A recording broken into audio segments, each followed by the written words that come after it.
English football league EFL এর আর্থিক বিধি লঙ্ঘনের দায়ে বড় শাস্তি পেল বাংলাদেশি ফুটবল তারকা Hamza Chowdhury club Leicester city. শাস্তি হিসেবে লেস্টার সিটির ৬ পয়েন্ট কেটে নিয়েছে ইএফএল কর্তৃপক্ষ। ফলে চ্যাম্পিয়নশিপ লিগের পয়েন্ট টেবিলের ১৭তম স্থান থেকে দলটির অবস্থান এখন ২০তম স্থানে। বিস্তারিত সঙ্গীতা সার ডেস্ক রিপোর্টে।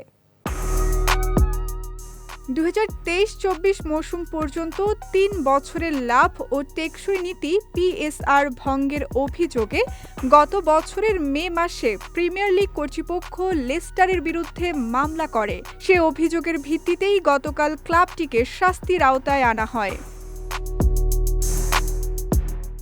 পিএসআর অনুযায়ী প্রিমিয়ার লিগের কোনো ক্লাব ৩ বছরে সর্বোচ্চ ১০৫ মিলিয়ন পাউন্ডের বেশি ক্ষতি করতে পারে না। তবে কোনো ক্লাব যদি প্রিমিয়ার লিগের বাইরে থাকে তাহলে প্রতি মৌসুমে এই সীমা ২২ মিলিয়ন পাউন্ড করে কমে যায়।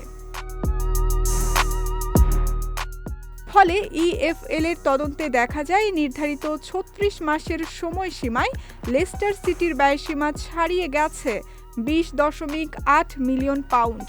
এতে সর্বোচ্চ ১২ পয়েন্ট কাটা যাওয়ার সুযোগ থাকলেও ক্লাবটির আর্থিক অবস্থার উন্নতির কথা বিবেচনায় নিয়ে শেষ পর্যন্ত ৬ পয়েন্ট কর্তনের সিদ্ধান্ত নেওয়া হয়। এদিকে লেস্টার সিটি এক বিবৃতিতে শাস্তির সিদ্ধান্তে হতাশা প্রকাশ করে একে অতিরিক্ত ও অসামঞ্জস্যপূর্ণ বলে মন্তব্য করেছে।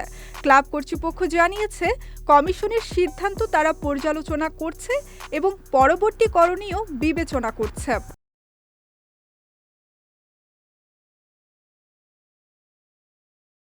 বিশ্লেষকদের মতে, পয়েন্ট কর্তনের ফলে লেস্টারের লক্ষ্য এখন আর প্রমোশন নয়, বরং অবনমন এড়ানো।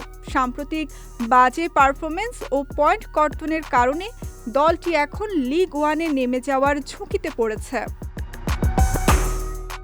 সঙ্গীতা শাহ, বিজয় টিভি নিউজ ডেস্ক।